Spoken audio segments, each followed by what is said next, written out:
When we think about the American Civil War, we picture epic battles and solemn speeches. But the deadliest war in American history was also the dumbest. A man whose house bookended the entire war. A battle over shoes. An army fleeing from donkeys. These are the 22 weirdest Civil War facts that prove truth is stranger than fiction. We're diving into America's bloodiest sibling rivalry, and by the end, you'll question everything you thought you knew. From psychological warfare that made men flee in terror to a dog traded for a human soldier with official paperwork, this is history at its most unhinged. Fact number 18 involves a warship that kept fighting months after the war ended, unaware their country didn't exist anymore. Meet Wilmer McLean, the most statistically unlucky man in American history. He wasn't a soldier or politician, just a wholesale grocer wanting peace.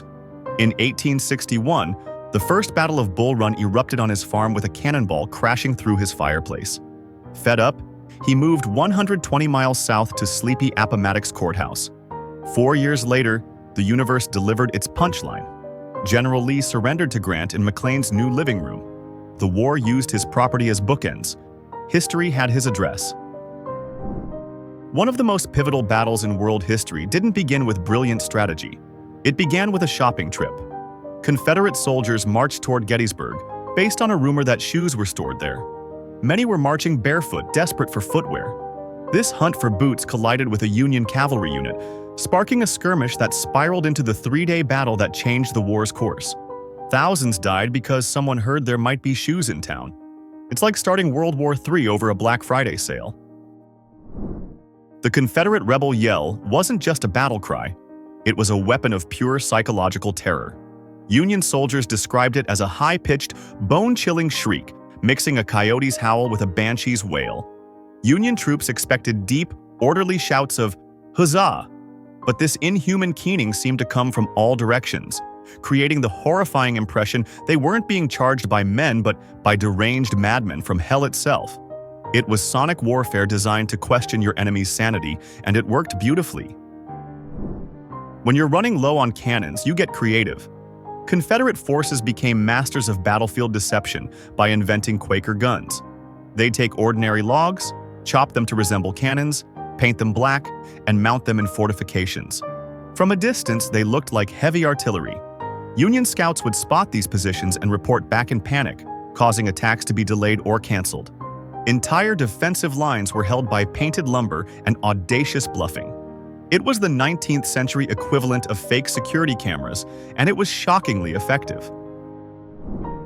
The iconic Confederate battle flag wasn't their original national banner. Their first flag, the stars and bars, looked so ridiculously similar to the Union stars and stripes that soldiers on both sides kept shooting their own men in battle's smoke and chaos. After a disastrous friendly fire episode at Bull Run, General Beauregard demanded a new, distinct design. So, one of the most famous and controversial symbols in American history was created for one practical reason: to scream, "Stop shooting at me, I'm on your team." The flag was born from pure battlefield confusion.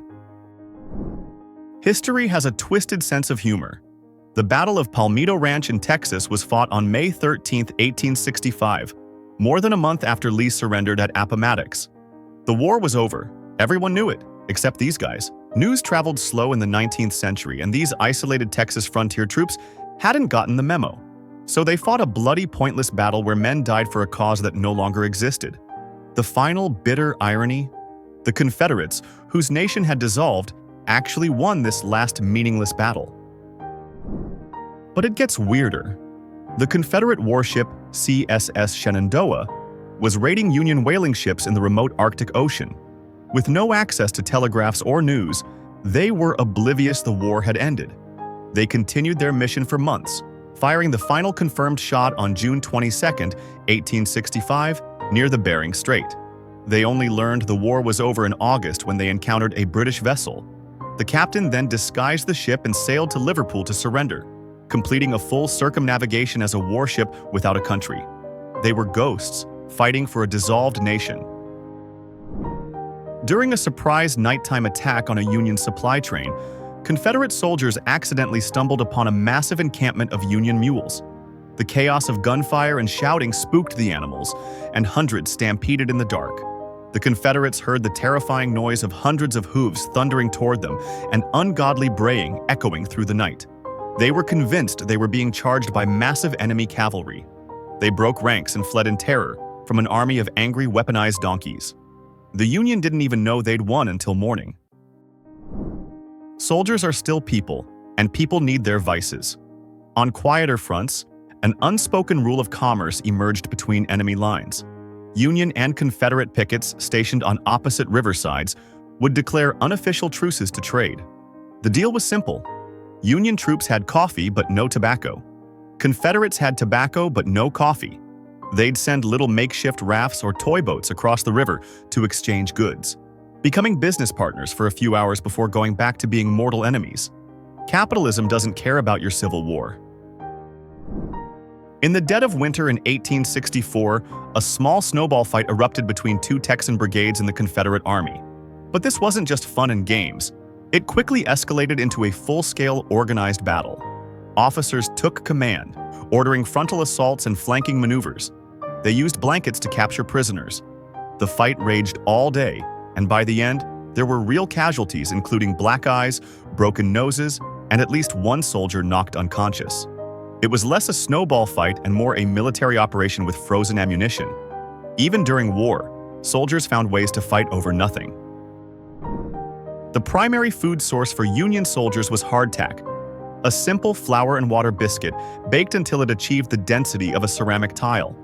It was famously indestructible. Soldiers joked the biscuits were better used as roof shingles or slingshot projectiles. The only way to make it edible was soaking it in coffee for half an hour or smashing it into powder with a rifle butt. And even then, you had to contend with the weevils living inside, which soldiers grimly referred to as additional protein that added wiggle to their meal. Imagine being so hungry you're grateful for bugs.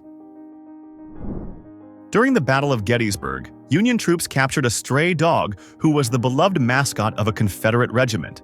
Instead of just adopting him, they formally declared him a prisoner of war. This led to one of the most surreal exchanges in military history. The dog was eventually traded back to the Confederates in exchange for a captured Union soldier. One dog for one human, all confirmed with official paperwork. For one brief moment, the official military value of this one good boy equaled that of a human soldier. I'm not saying it makes sense, I'm just saying it happened. In the middle of a frantic cavalry battle, Union forces completely overran the Confederate camp's kitchens. The smell of frying bacon and boiling coffee proved more powerful than military discipline. The starving Union troopers literally stopped fighting to raid the enemy's breakfast. For a few bizarre minutes, the sounds of battle were replaced by men fighting over biscuits and hot coffee. Actual real food, not the tooth-shattering, weevil-infested hardtack they'd been choking down for months. After surviving on that, you'd probably charge hell itself for a piece of bacon. In 1864, in the middle of a brutal war threatening to tear the country apart, the United States held a full presidential election. The logistics were a complete circus. States had to pass special laws allowing soldiers to vote from the front lines. Commissioners were sent into the trenches with ballot boxes. Imagine being caked in mud, having just survived a firefight, only to be handed a ballot and told to perform your civic duty. It was a chaotic, surreal, and uniquely American spectacle of insisting on democracy even in the most insane circumstances. Nothing says freedom like voting while people actively try to kill you. By 1863, the Confederate home front was starving, and patience was wearing thin. In Richmond, hundreds of women, furious at the astronomical price of bread, started a massive riot. They weren't just protesting, they were armed with axes, knives, and pistols. They smashed their way into shops and warehouses, liberating food, clothing, and supplies. The riot spiraled so out of control that Confederate President Jefferson Davis himself had to come out and personally confront the mob. He emptied his own pockets and pleaded with them to stop before they toppled his government over groceries. The Confederacy was nearly brought down by angry women demanding affordable bread. The Medal of Honor is America's highest award for military valor, but during the Civil War, the rules were loose. In the most absurd example, nearly the entire 27th Maine Infantry Regiment, over 300 men, were awarded the Medal of Honor. Their incredible act of bravery? Their enlistment term was up right before a major battle. and they agreed to stay on for a few extra days to help defend Washington, D.C. They were given the nation's highest honor essentially for not going home on time. It was a medal for signing paperwork. Imagine getting the highest military decoration for basically just showing up to work. In 1862, a wild rumor spread through Richmond that a large Union cavalry force was about to attack the city. The panic was so immediate and total that the entire Confederate Congress, along with high-ranking government officials, scrambled aboard a train and began a full-scale evacuation. They were fleeing in terror from an enemy that didn't exist. The cavalry was a phantom. The government of the Confederacy had just shown the world they'd run from a ghost story. When the truth came out, the embarrassment was almost as devastating as an actual attack would have been. They evacuated their capital over literally nothing. The border town of Romney, in what is now West Virginia, holds the unenviable record for being the most captured town of the war. It changed hands an incredible 56 times. Citizens would go to bed with the Union in control and wake up to find Confederates marching down the street, and vice versa. Loyalty became a dangerous survival game where you had to quickly figure out which flag was flying that morning before you opened your mouth. It must have been exhausting just keeping track of who owned your town that day, let alone who you were supposed to be cheering for without getting shot. Under the Union's Enrollment Act of 1863, a drafted man could legally avoid service in one of two ways: pay a hefty commutation fee or hire a substitute to fight in his place. This spawned a sleazy, exploitative industry of substitute brokers who'd find poor immigrants or desperate young men, pay them a fraction of the official fee to enlist, then pocket the rest. It was a deeply cynical system where the nation's wealthiest men could pay the poorest to go die for them. All perfectly legal. The rich stayed home in comfort while the poor bled in the mud for causes they barely understood.